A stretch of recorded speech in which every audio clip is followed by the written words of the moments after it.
शांति शांति ओम शांति शांति இருண்ட மனதில் ஒளியை ஏற்று இருளும் அகன்றே போகும்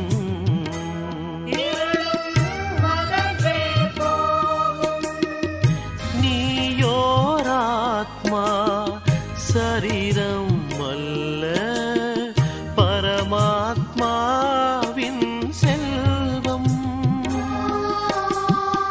திவ்ய குணங்களை தாரணை செய்து யோகியாவாய் கண்ணே. ஓம் சாந்தி. இன்றைக்கு ஞாயிற்றுக்கிழமை அவ்யக்த பாப்தாதாவுடைய மகா வாக்கியங்களை நம்ம கேட்க இருக்கிறோம். இன்னைக்கு பாபா இரட்டை வெளிநாட்டவருடைய ஒரு நிகழ்ச்சியில அருளிய மகா வாக்கியங்களை கேட்க போறோம். சமர்ப்பண விழா நடந்திருக்கு 1986. அப்போ அந்த மகா வாக்கியங்கள்ல பாபா என்ன சொல்லியிருக்கிறார் அப்படின்னா, குழந்தைகள் ஸ்டேஜில் உட்கார்ந்து விழா கொண்டாடி இருக்கீங்க. பாபா 2 ஸ்டேஜ் பார்க்குறாராம். ஒன்று இந்த ஸ்தூலமான மேடை, இன்னொன்று குழந்தைங்களுடைய மனோநிலையினுடைய மேடை. அதையும் பாபா பார்க்கிறாரு. ஸோ உறுதியான எண்ணங்கள்ங்கிற மேடையிலையும் சேர்ந்து நீங்கள் அமர்ந்திருக்கீங்க தானே அப்படின்னும் பாபா கேட்குறாரு. ஒவ்வொரு குழந்தைகளும் நல்ல திட சங்கல்பம் வச்சிருக்காங்க. எந்த மாயாவின் புயல் வந்தாலும் சரி, இப்பேற்பட்ட இக்கட்டான சூழ்நிலை வந்தாலும் சரி, ரொம்ப கஷ்டமான சூழ்நிலைகளை எதிர்கொள்ள வேண்டி வந்தாலும் சரி, ஏக் பாப் தூசரா நா கோய், ஒரு தந்தையை தவிர வேறு எவரும் இல்லை அப்படிங்கிற அந்த உறுதியான எண்ணம் வேண்டும். அதை குழந்தைகளும் வச்சிருக்காங்க அப்படிங்கிறதையும் பாபா சொல்றாரு. அதே நேரத்தில் பாபா எப்படி ஒரு ராச நடனத்தினுடைய ஒரு மகிமை பக்தியில் அந்த சித்திரம் காண்பிக்கப்பட்டிருக்கு, அதே போல ஒவ்வொரு குழந்தைகளோடும் ஒவ்வொரு குழந்தைக்குமே தந்தையினுடைய அன்பு அனுபவம் ஆயிட்டு இருக்கு. என்னோடு பாபா இருக்கார், எனக்கு பாபா விசேஷமான அன்பு கொடுத்துட்டு இருக்காரு அப்படின்னு குழந்தைகளுக்கு அனுபவம் ஆகிட்டு இருக்கு அப்படிங்கிறதையும் சொல்றாரு. மேலும் ஒவ்வொருவருடைய எண்ணமும் இணைந்த அந்த ஒரு ராச நடனம், அந்த சுபாவ சம்ஸ்காரங்கள் எண்ணங்கள் எல்லாமே இணைந்த ஒரு ராச நடனமும் ஆட வேண்டும் அப்படிங்கிறதையும் பாபா சொல்லியிருக்காரு. தாதிமார்களோடு பாபா சந்திக்கும் பொழுது சொல்றாரு, நீங்க குடை போல இருக்கீங்க அப்படின்னு சொல்லியிருக்காரு. அதே நேரத்தில் இன்னைக்கு முரளி முடிந்த பிறகு நம்ம பல அவ்யக்த முரளியிலிருந்து தேர்ந்தெடுக்கப்பட்ட அற்புதமான ஒரு சில பாயிண்ட்ஸ் நமக்கு கொடுக்கப்பட்டிருக்கு. எதை பற்றினா டபுள் லைட் பற்றி. ஸோ டபுள் லைட்னா என்ன அப்படிங்கிறத பற்றி பாபா அற்புதமாக நமக்கு அவ்யக்த முரளிகள் பலதுலேயும் சொன்னதை எடுத்து நமக்கு ஒரு கோப்பா நமக்கு இன்னைக்கு கொடுத்துருக்காங்க. அதையும் நம்ம இன்னைக்கு கேட்போம். 19/7/2020 அவ்யக்த பாப்தாதா ரிவைஸ் ஆஃப் 25/2/1986. இரட்டை வெளிநாட்டு சகோதர சகோதரிகளின் சமர்ப்பண விழாவில் அவ்யக்த பாப்தாதாவின் மகா வாக்கியம். இன்று பாப்தாதா விசேஷமான நல்ல நாளிற்கு விசேஷமான அன்பு நிறைந்த வாழ்த்துக்களை தெரிவிக்கின்றார். இன்று என்ன விழா கொண்டாடினீர்கள்? வெளிப்புற காட்சிகள் அழகாக இருந்தன, ஆனால் அனைவரின் ஊக்கம், உற்சாகம் மற்றும் உறுதியான எண்ணங்களின் உள்ளத்தின் ஓசை இதயத்திற்கு ஓய்வு தரும், அதாவது திலாராம் தந்தையிடம் வந்து சேர்ந்தது. இந்த நிகழ்ச்சியில ஊக்கம் உற்சாகமும் இருந்தது, அதை கூடவே திட சங்கல்பம், உறுதியான எண்ணம், இது ரெண்டுமே திலாராம் பாபாவுக்கு வந்து சேர்ந்தது. எனவே இன்றைய நாளை விசேஷமாக ஊக்கம் உற்சாகம் நிறைந்த உறுதியான எண்ணங்களின் விழா என சொல்லலாம். எப்போது தந்தை உடையவராக ஆனீர்களோ அப்பொழுதிருந்து சம்பந்தம் இருக்கின்றது, மேலும் இருக்கும். ஆனால் இந்த விசேஷ நாளை விசேஷ ரூபத்தில் கொண்டாடினீர்கள். இதற்கு உறுதியான எண்ணம் கொண்டீர்கள் என்று சொல்லப்படுகிறது. என்ன நடந்தாலும் சரி, மாயாவின் புயல் வீசினாலும், மனிதர்களின் விதவிதமான விஷயங்கள் வந்தாலும், இயற்கையின் எந்தவித குழப்பங்களின் காட்சிகள் வந்தாலும், லௌகீக அல்லது அலௌகீக சம்பந்தத்தில் எந்தவிதமான சூழ்நிலையாக இருந்தாலும், மனதின் எண்ணங்களில் மிக வேகமாக புயல் வீசினாலும், ஒரு தந்தையை தவிர வேறு எவரும் இல்லை. ஒரே பலம், ஒரே நம்பிக்கை என்ற உறுதியான எண்ணத்தை எழுப்பினீர்களா? அல்லது வெறும் மேடையில் அமர்ந்திருந்தீர்களா? இரட்டை மேடையில் அமர்ந்திருந்தீர்களா அல்லது ஒற்றை மேடையிலா? ஒன்று ஸ்தூலமான மேடை, இரண்டாவது உறுதியான எண்ணத்தின் மேடை, மன உறுதியின் மேடை. எனவே இரட்டை மேடை மீது அமர்ந்திருந்தீர்கள் இல்லையா? மிக அழகான மாலையும் அணிந்திருந்தீர்கள். வெறும் இந்த மாலை அணிந்திருந்தீர்களா அல்லது வெற்றி மாலையும் அணிந்திருந்தீர்களா? வெற்றி உங்கள் கழுத்து மாலையாக இருக்கின்றது. இந்த மன உறுதியே வெற்றிக்கு ஆதாரமாக இருக்கிறது. இந்த ஸ்தூல மாலையோடு வெற்றி மாலையும் கழுத்தில் போடப்பட்டிருந்தது தானே. பாப்தாதா 2 காட்சிகளை பார்த்தார். வெறும் சாக்கார ரூப காட்சியை மட்டும் பார்க்கவில்லை. வெளிப்புறமான அந்த காட்சியை மட்டும் பாபா பார்க்கல. ஒவ்வொருடைய மனோநிலையினுடைய காட்சியையும் பாபா பார்த்தார். எந்த ஸ்டேஜில் இருந்தாங்கன்ட்டு. வெறும் சாக்கார ரூப காட்சியை மட்டும் பார்க்கவில்லை. ஆனால் சாக்கார காட்சியோடு ஆத்மாவின் நிலை, மனதின் உறுதியான எண்ணம் மற்றும் வெற்றியின் உயர்ந்த மாலை என்ற 2ஐயும் பார்த்து கொண்டிருந்தார். 2 மாலைகளை, 2 மேடைகளை பார்த்து கொண்டிருந்தார். எல்லோரும் உறுதியான எண்ணங்களை எழுப்பினீர்களா? மிகவும் நல்லது. என்ன நடந்தாலும் சரி, நீங்கள் உறவின் பொறுப்பை நிறைவேற்ற வேண்டும். பாபாவுக்கு நமக்கு இருக்கக்கூடிய அந்த உறவு, அதற்கான என்ன பொறுப்பு இருக்கு, அதை நிறைவேற்றணும். பரமாத்மாவின் அன்பிற்கு பொறுப்போடு நடந்து கொண்டு வெற்றியும் பெற வேண்டும். வெற்றி உங்கள் கழுத்து மாலையாக இருப்பது நிச்சயிக்கப்பட்டுள்ளது. ஒரு தந்தையை தவிர வேறு எவரும் இல்லை என்பதே உறுதியான எண்ணம்.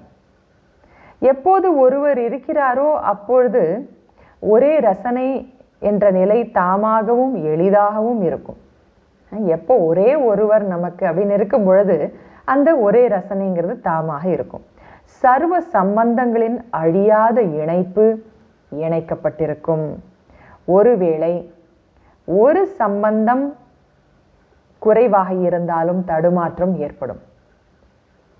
எனவே அனைத்து சம்பந்தங்களின் கயிறு கட்டப்படுகிறது, இணைப்பு கொடுக்கப்படுகிறது, எண்ணம் எழுப்பப்படுகிறது. சர்வ சம்பந்தங்கள் இருக்கின்றனவா அல்லது 3 முக்கிய சம்பந்தங்கள் மட்டும் இருக்கின்றனவா? தந்தை, டீச்சர், சத்குருங்கிற அந்த 3 சம்பந்தங்களினுடைய இணைப்பு மட்டும் இருக்கா? இல்லை மற்ற எல்லா சம்பந்தங்களையும் தந்தையோடு இணைப்பு இருக்கா? அனைத்து சம்பந்தங்களும் இருந்தால் அனைத்து பலன்களும் இருக்கின்றன. அனைத்து சம்பந்தங்கள் இல்லை என்றால் ஏதாவது பலன் கிடைப்பதில் குறை இருந்து விடுகிறது. எல்லோருக்கும் விழா நடந்து விட்டது இல்லையா? உறுதியான எண்ணம் கொள்வதால் இனிமேல் முயற்சியிலும் விசேஷ ரூபத்தில் லிஃப்ட் கிடைத்துவிடும். இந்த விதிமுறையும் விசேஷமாக ஊக்கம், உற்சாகத்தை அதிகமாக்குகிறது. யார்கிட்ட உறுதியான எண்ணம் இருக்கோ அவங்களுக்கு விசேஷமா லிஃப்ட் அனுபவமாகும்னு சொல்றாரு இல்லையா? அவங்களுடைய எஃபர்ட்ல, அவங்களுடைய முயற்சியில. பாபா சொல்றாரு, இந்த ஒரு விதிமுறை, இந்த ஒரு விதியும் என்ன பண்ணுது, நம்ம திட எண்ணம் வச்சா நமக்கு லிஃப்ட் கிடைக்கும் அப்படிங்கிற இந்த ஒரு விதி உங்களுக்கு ஒரு ஊக்கம், உற்சாகத்தை இன்க்ரீஸ் பண்ணுதுங்கிறது. பாப்தாதா அனைத்து குழந்தைகளுக்கும் உறுதியான எண்ணத்தை எழுப்பிய விழாவிற்கு வாழ்த்துக்களை தெரிவிக்கின்றார். மேலும் அவிநாஷி பவ, அமரு பவ என்ற வரதானத்தையும் கொடுக்கின்றார். இன்று ஆசியாவின் குரூப் அமர்ந்திருக்கிறீர்கள். ஆசியாவின் சிறப்பு என்ன? வெளிநாட்டு சேவைக்கு முதல் குரூப் ஜப்பான் சென்றது. இந்த விசேஷம் நடந்தது இல்லையா? சாக்கார தந்தையின், அதாவது பிரம்மா பாபாவின் பிரேரணைப்படி விசேஷமாக வெளிநாட்டில் சேவை செய்ய அழைப்பும் சேவையின் ஆரம்பமும் ஜப்பானில் ஏற்பட்டது. எனவே ஸ்தாபனையில் ஆசியாவிற்கு முன்னால் உள்ள எண் கிடைத்துவிட்டது இல்லையா? முதலாவது வெளிநாட்டு அழைப்பு கிடைத்தது. மற்ற தர்மத்தை சேர்ந்தவர்கள் வாருங்கள் என அழைப்பது ஆசியாவிலிருந்து ஆரம்பமானது. எனவே ஆசியா எவ்வளவு அதிர்ஷ்டசாலியாக இருக்கின்றது. மேலும் ஆசியா பாரதத்திற்கு மிகவும் அருகில் இருப்பது இன்னொன்று விசேஷமாக இருக்கிறது. யார் அருகில் இருக்கிறார்களோ அவர்களை செல்லமானவர்கள் என்று சொல்கிறார்கள். செல்லமான குழந்தைகள் மறைந்திருந்தார்கள். ஒவ்வொரு இடத்திலிருந்தும் எவ்வளவு நல்ல நல்ல ரத்தினங்கள் வெளிவந்தார்கள். எண்ணிக்கை குறைவாக இருக்கலாம், எனினும் தரமாக இருக்கிறீர்கள். முயற்சியின் பலன் நன்றாக இருக்கிறது.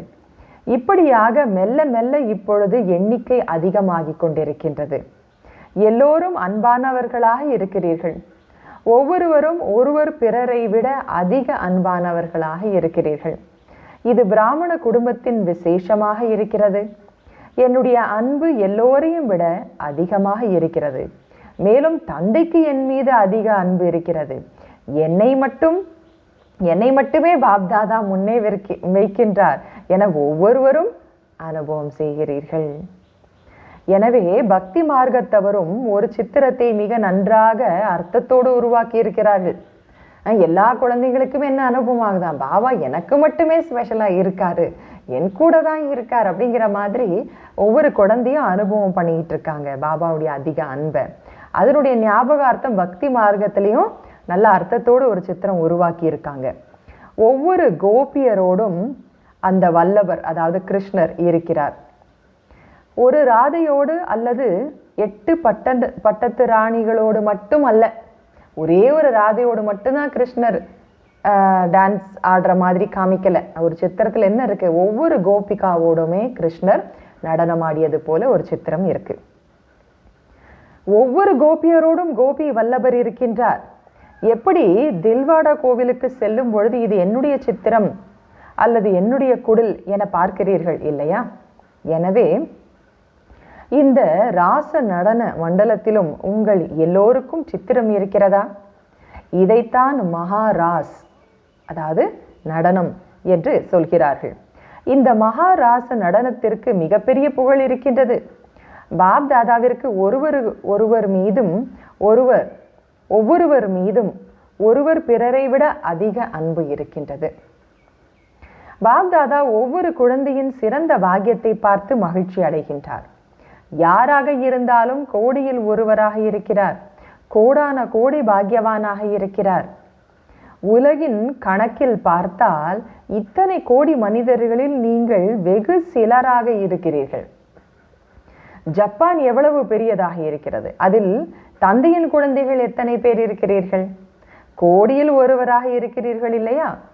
பாப் தாதா ஒவ்வொருவருடைய சிறப்பையும் பாக்கியத்தையும் பார்க்கின்றார்.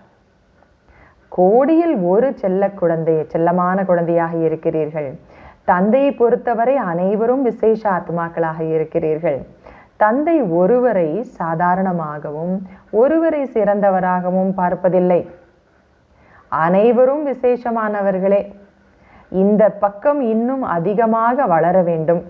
ஏனென்றால் இந்த பக்கம் முழுவதும் இரட்டை சேவை விசேஷமாக இருக்கிறது. பாபா டபுள் ஃபாரினர்ஸ் சொல்றார். ஒன்று, அநேக வெரைட்டி தர்மத்தை சேர்ந்தவர்களாக இருக்கிறீர்கள். மேலும் இந்த பக்கம் சிந்து மாகாணத்தில் இருந்து வந்த ஆத்மாக்கள் அதிகமாக இருக்கிறார்கள். அவர்களுக்கும் மிக நல்லபடியாக சேவை செய்ய முடியும். அவர்களை அருகில் கொண்டு வந்தால் அவர்கள் ஒத்துழைப்போடு மற்ற தர்மங்களுக்கும் எளிதில் சேர முடியும். இரட்டை சேவையால் இரட்டை வளர்ச்சி பெற முடியும். அவர்களிடம் நல்ல விதமாகவோ அல்லது கெட்ட விதமாகவோ விதை போடப்பட்டிருக்கிறது. ஆரம்பத்தில் சிந்து மாகாணத்தில் இது ஆரம்பமான பொழுது அங்கிருந்த சிந்து கம்யூனிட்டியை சேர்ந்தவர்களுக்கு அவ்வளவு விருப்பம் இல்லாமல் எதிர்ப்பு தெரிவிச்சிட்டு இருந்தாங்க. அதனால அவர்களுக்கு மனசுல அது போன்ற எதிர்ப்பான ஒரு எண்ணங்கள் விதைக்கப்பட்டிருந்திருக்கலாம் அந்த காலத்துல. அதைத்தான் பாபா சொல்றாரு. அவர்களிடம் நல்ல விதமாகவோ அல்லது கெட்ட விதமாகவோ விதை போடப்பட்டு இருக்கிறது. அறிமுகம் இருக்கும் காரணத்தினால், என்னதான் இருந்தாலும் அவங்களுக்கு பிரம்மா குமாரிகள் யாருங்கிற ஒரு அறிமுகம் இருக்கு.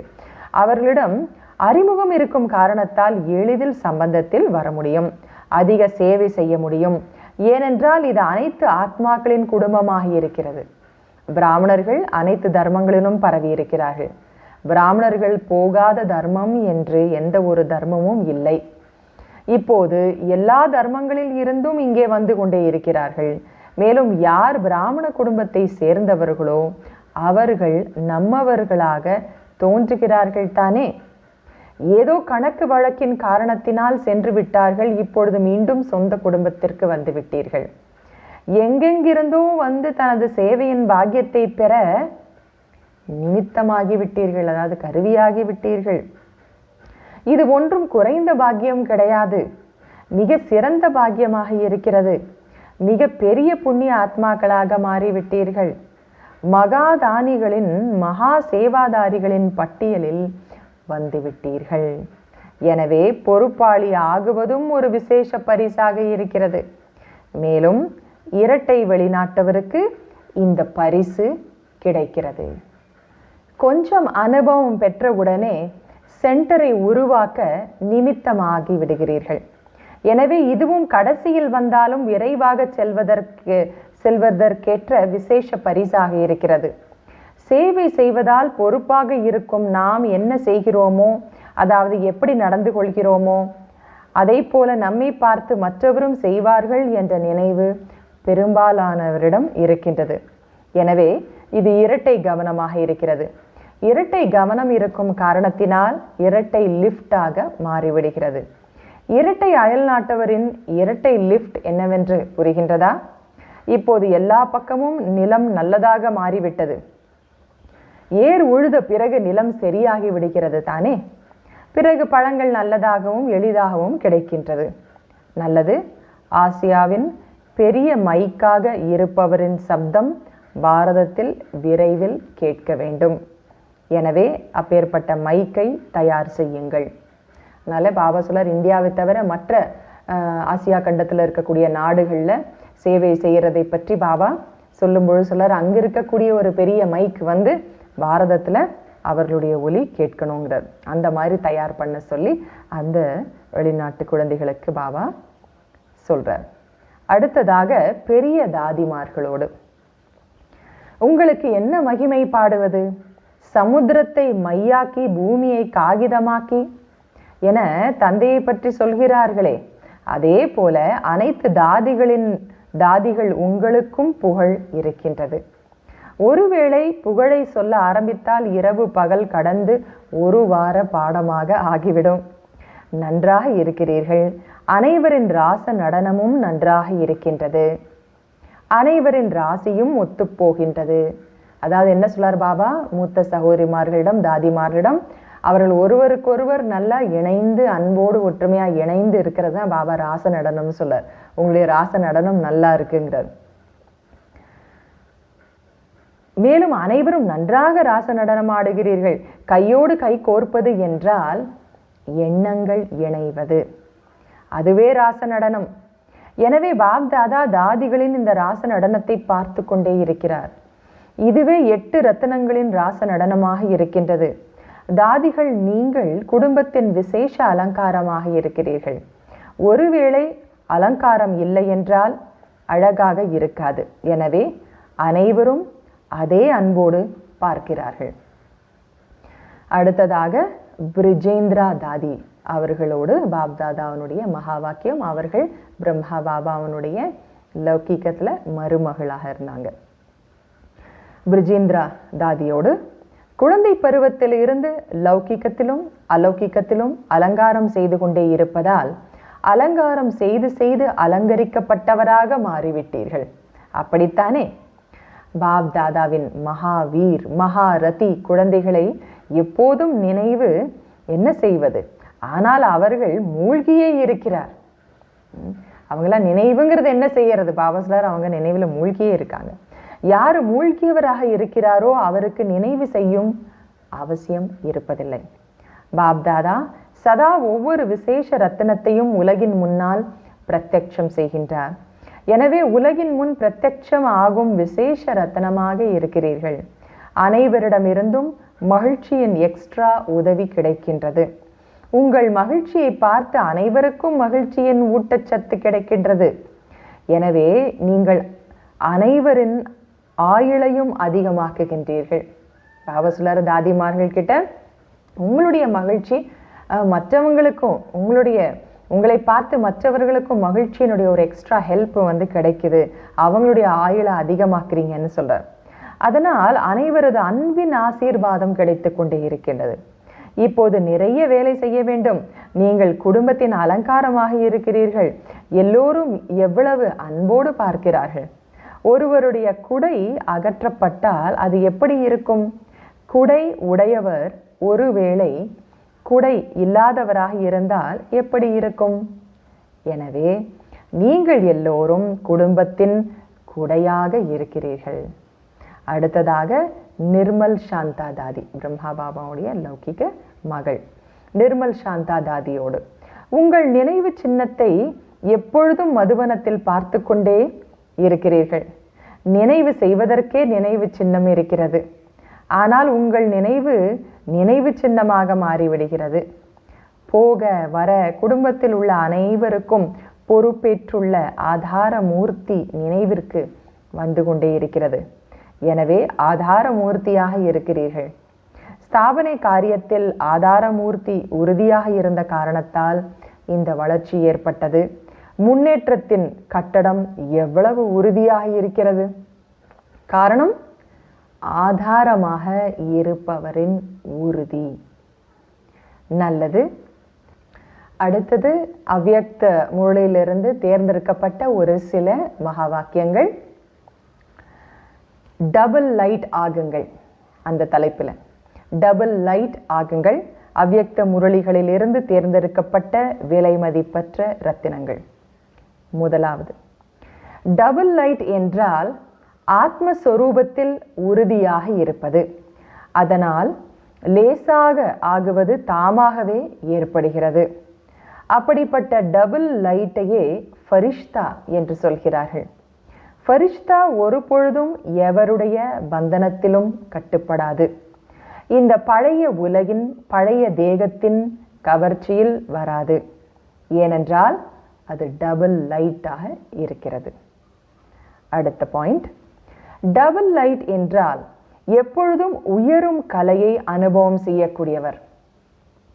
யார் லேசாக இருக்கிறாரோ அவர் சதா உயர பறக்கின்றார். சுமையாக இருப்பவர் கீழே போகின்றார். எனவே டபுள் லைட் ஆத்மாக்கள் என்றால் சுமையற்ற ஆத்மாக்கள். ஏதாவது சுமை இருந்தால் அது உயர்ந்த நிலையில் பறக்க விடாது. டபுள் பொறுப்பு இருந்த போதும் டபுள் லைட்டாக இருப்பதன் மூலம் லௌகீக பொறுப்பு ஒருபோதும் களைப்படைய செய்யாது. ஏனென்றால் ட்ரஸ்டியாக இருக்கிறீர்கள். ட்ரஸ்டிக்கு என்ன களைப்பு வர முடியும்? எனது வீடு, எனது குடும்பம் என நினைத்தால் சுமை இருக்கும். என்னுடையதே இல்லை என்றால் சுமை எந்த விஷயத்தில் இருக்கும்? முற்றிலும் அன்பாகவும் விலகியும் இருப்பார்கள். குழந்தையாகவும் எஜமானராகவும் இருப்பார்கள். அடுத்த பாயிண்ட், சதா தம்மை தந்தையிடம் அர்ப்பணம் செய்தால் எப்பொழுதும் லேசாக இருப்பீர்கள். தனது பொறுப்பை தந்தையிடம் கொடுத்து விடுங்கள். அதாவது தனது சுமையை தந்தைக்கு கொடுத்து விடுங்கள். அப்போது தானாகவே லேசாகி விடுவீர்கள். புத்தியால் அர்ப்பணம் ஆகுங்கள். ஒருவேளை புத்தியால் அர்ப்பணமாகிவிட்டால் வேறு எந்த விஷயமும் புத்தியில் வராது. எல்லாம் பாபா உடையது, அவ்வளவுதான். எல்லாம் தந்தையுடையது என்றால் பிறகு எதுவுமே பாக்கி இல்லை. டபுள் லைட் என்றால் சுபாவம் சம்ஸ்காரத்தின் சுமையும் கிடையாது. இதையே லேசான நிலை என சொல்லப்படுகின்றது. எவ்வளவு லேசாக இருப்பீர்களோ அவ்வளவு எளிதில் பறக்கும் கலையை அனுபவம் செய்வீர்கள். ஒருவேளை யோகம் செய்ய கொஞ்சமாவது முயற்சி செய்ய வேண்டியதாக இருந்தால் நிச்சயம் ஏதோ ஒரு சுமை இருக்கின்றது. எனவே பாபா பாபா என சொல்லி அவரது ஆதாரத்தில் பறந்து கொண்டே இருங்கள். அடுத்தது, நாம் தந்தைக்கு சமமாக மாற வேண்டும் என்றால் தந்தை எப்படி டபுள் லைட்டாக இருக்கிறாரோ அதே போல டபுள் லைட்டாக இருக்க வேண்டும் என்ற லட்சியம் எப்பொழுதும் நினைவில் இருக்க வேண்டும். மற்றவரை பார்க்கும் பொழுது பலவீனமாகுகிறீர்கள். எனவே தந்தையை பாருங்கள், தந்தையை பின்பற்றுங்கள். பறக்கும் கலையை அனுபவிக்க உயர்ந்த சாதனமாக இருப்பது ஒரு வார்த்தை மட்டுமே. அது எல்லாம் உங்களுடையது. சப் குச் தேரா. பாபா, எல்லாமே உங்களோடது. எனது என்பதை உமது என மாற்றிவிடுங்கள். நான் உங்களுடையவன் என்றால் ஆத்மா லேசாக இருக்கின்றது. மேலும் எல்லாம் உங்களுடையது என்று சொன்னால் லேசாகிவிட்டீர்கள். நான் உங்களுடையவன் என்றால் ஆத்மா லைட்டாக இருக்கிறது. மேலும் எல்லாம் உங்களுடையது என்று சொன்னால் லேசாகிவிட்டீர்கள். ஆரம்ப காலங்களில் இந்த பயிற்சி செய்து வந்தீர்கள், நடந்தீர்கள். ஆனால் மனநிலை அப்படி இருந்ததால் இங்கே ஒரு ஒளி சென்று கொண்டிருக்கிறது என மற்றவர் உணர்ந்தார்கள். அந்த அந்த பயிற்சி செய்யும் பொழுது ஆரம்ப காலத்துல மற்றவர்கள் பார்க்கும்போது ஒரு ஒளி தான் இங்கே இருக்கு அப்படின்னு மற்றவங்க அனுபவம் பண்ணாங்களாம். அவர்களுக்கு சரீரம் தெரியாமல் இருந்தது. இந்த பயிற்சியினால் ஒவ்வொரு வித தேர்விலும் தேர்ச்சி பெற்றீர்கள். எந்த பயிற்சி? டபுள் லைட்டாக இருக்கிற பயிற்சி. அதே போல இப்பொழுது மிகவும் மோசமான நேரம் வருகின்றது. எனவே டபுள் லைட்டாக இருக்கும் பயிற்சியை அதிகமாக்குங்கள். மற்றவருக்கு எப்பொழுதும் உங்கள் ஒளி ரூபம் தெரிய வேண்டும். இதுவே பாதுகாப்பு. உள்ளே நுழைந்தால் அவர்களுக்கு ஒளியின் கோட்டை தெரிய வேண்டும். அடுத்த பாயிண்ட், லைட்டின் இணைப்பால், அதாவது மின்சாரத்தினுடைய அந்த இணைப்பால் பெரிய பெரிய இயந்திரங்கள் இயங்குகின்றன. நீங்கள் எல்லோரும் ஒவ்வொரு காரியத்தையும் செய்து கொண்டே இணைப்பின் ஆதாரத்தில் டபுள் லைட்டாக மாறி செயல்படுங்கள். எங்கே டபுள் லைட் நிலை இருக்கின்றதோ அங்கே முயற்சி மற்றும் கடினம் என்ற வார்த்தை முடிந்து விடுகிறது. எனது என்பது முடிந்து ட்ரஸ்டி என்ற உணர்வும் ஈஸ்வரிய சேவையின் உணர்வால் டபுள் லைட்டாகவும் இருப்பீர்கள். யார் உங்கள் அருகில் வந்தாலும் இவர் ஆன்மீகமாக அலௌகீகமாக இருக்கிறார் என்பதை அனுபவம் செய்ய வேண்டும். அவர்களுக்கு உங்கள் ஃபரிஷ்தா சொரூபம் தெரிய வேண்டும். ஃபரிஷ்தா எப்பொழுதும் உயர்வாக இருக்கின்றார். ஃபரிஷ்தாவின் சித்திரத்தை காட்டும் பொழுது ரெக்கைகளோடு காட்டுகிறார்கள்.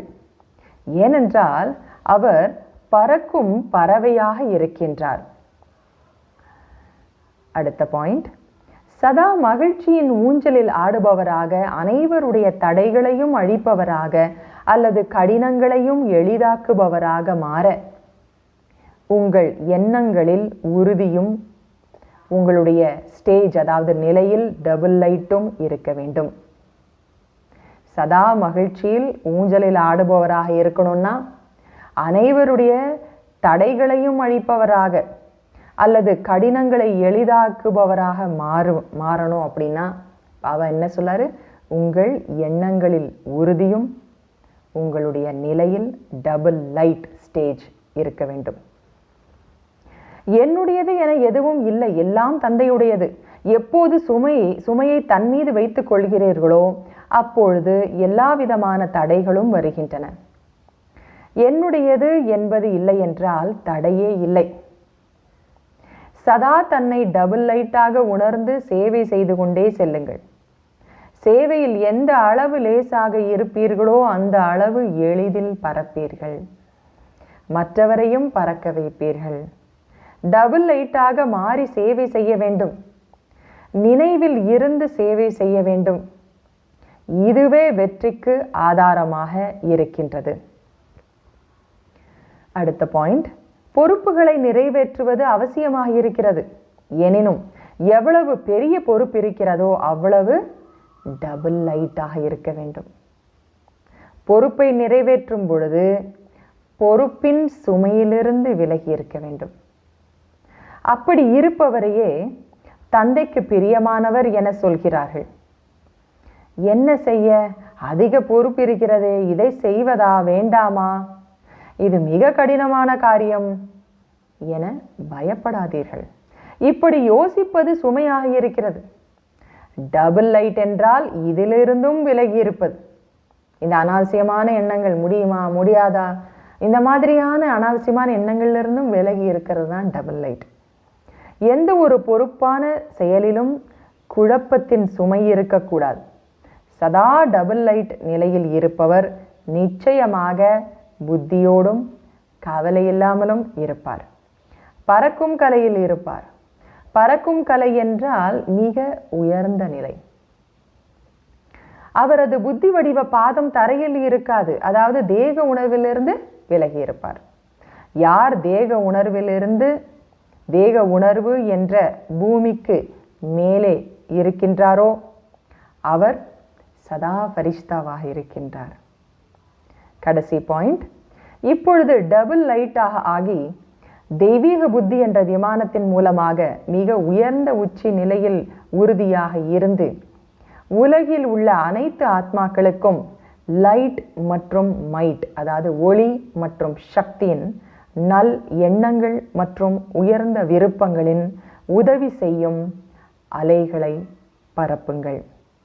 இந்த விமானத்தில் பாப்தாதாவின் மேம்பட்ட சிறந்த வழியின் சாதனம் இருக்க வேண்டும். பாபா நமக்கு சொல்லியிருக்கக்கூடிய, நமக்கு வழிகாட்டியிருக்கக்கூடிய அந்த வழி ஸ்ரீமத் தான் இருக்கணும். அதன் ஆதாரத்தில் இருக்கணும். கொஞ்சம் கூட தன் மனதின் வழி மன்மத் அல்லது பரமத் பிறர் வழியின் குப்பைகள் இருக்கக்கூடாது. இன்றைய வரதானம், பாபா இன்னைக்கு கோடான கோடி கோடீஸ்வரராக ஆகுக அப்படின்னு வரதானம் கொடுக்கிறார். எப்போ நாம எல்லா ரிச்சஸ்டாக நம்ம ஃபீல் பண்ணுவோம், நம்ம அனுபவம் பண்ணுவோம் அப்படின்னா பாபா சொல்லாரு, நீங்கள் எவ்ரி மோமெண்ட் எவ்ரி செகண்டினுடைய மகத்துவத்தை நீங்கள் உணர்ந்து நீங்கள் புண்ணியத்தை நீங்கள் சேமிச்சுக்கிட்டே இருக்கணும். ஸோ அந்த மாதிரி இருக்கிறவங்க தான் பாபா என்ன சொல்லார், கோடான கோடி கோடீஸ்வரர் அப்படின்னு சொல்லார். இன்றைய வரதானம், ஒவ்வொரு நொடி மற்றும் எண்ணத்தின் மகத்துவத்தை அறிந்து புண்ணியத்தை சேமிக்கும் கோடான கோடி கோடீஸ்வரர் ஆகுக. புண்ணிய ஆத்மாக்கள், உங்கள் எண்ணத்தில் அவ்வளவு விசேஷ சக்தி இருக்கின்றது. அந்த சக்தி மூலமாக நடத்த முடியாததை நடத்தி காட்ட முடியும். இம்பாசிபிளா பாசிபிளா ஆக்க முடியும். அந்த அளவுக்கு பாபா சொல்லாரு, உங்கள்கிட்ட எண்ண சக்தி, அந்த விசேஷ சக்தி இருக்கு. இந்த காலத்தில் இயந்திரங்களின் உதவியால் பாலைவனத்தையும் சோலையாக மாற்றிவிடுகிறார்கள். மலை மீதும் பூக்களை மலர வைக்கிறார்கள். அதே போல நீங்கள் உங்கள் உயர்ந்த எண்ணங்கள் மூலமாக நம்பிக்கை இழந்தவர்களிடம் நம்பிக்கையை ஏற்படுத்த முடியும். ஒவ்வொரு நொடியின் ஒவ்வொரு எண்ணத்தின் மதிப்பை அறிந்து எண்ணத்தையும் ஒவ்வொரு நொடியையும் பயன்படுத்தி புண்ணியத்தின் கணக்கில் சேமித்து வையுங்கள். உங்கள் எண்ணங்களின் சக்தி அவ்வளவு உயர்ந்ததாக இருப்பதால் ஒரு எண்ணம் கூட கோடான கோடி கோடீஸ்வரராக மாற்றிவிடுகிறது. ஸ்லோகன், ஒவ்வொரு செயலையும் அதிகாரி நிலையின் நிச்சயம் மற்றும் போதையில் இருந்து செய்யுங்கள். அப்பொழுது கடின முயற்சி முடிந்துவிடும். ஒவ்வொரு செயலையும் அதிகாரி என்ற நிலையின் நிச்சயம் மற்றும் போதையில் இருந்து கொண்டு செய்யுங்கள். அப்பொழுது கடின முயற்சி முடிந்துவிடும். இன்று 3வது ஞாயிற்றுக்கிழமை நாம் அனைவரும் சேர்ந்து நம்ம தியானம் மாலையில் நம்ம செய்கிறோம். அதற்காக நமக்கு கைடன்ஸ். இன்று மாதத்தின் 3வது ஞாயிற்றுக்கிழமை அனைத்து ராஜயோகி தபஸ்வி சகோதர சகோதரிகள் மாலை 6:30 மணியிலிருந்து 7:30 மணி வரை விசேஷ யோகா அபியாசத்தின் நேரத்தில் பக்தர்களின் கூக்குரலை கேட்போம். மேலும் தன்னுடைய இஷ்ட தெய்வ அந்த ரூபம், கருணை உள்ளம், வள்ளல் சொரூபத்தில் தன்னை நிலைநிறுத்தி கொண்டு அனைவரது மனோ ஆசைகளையும் பூர்த்தி செய்வதற்கான சேவை செய்வோம். ஓம் சாந்தி.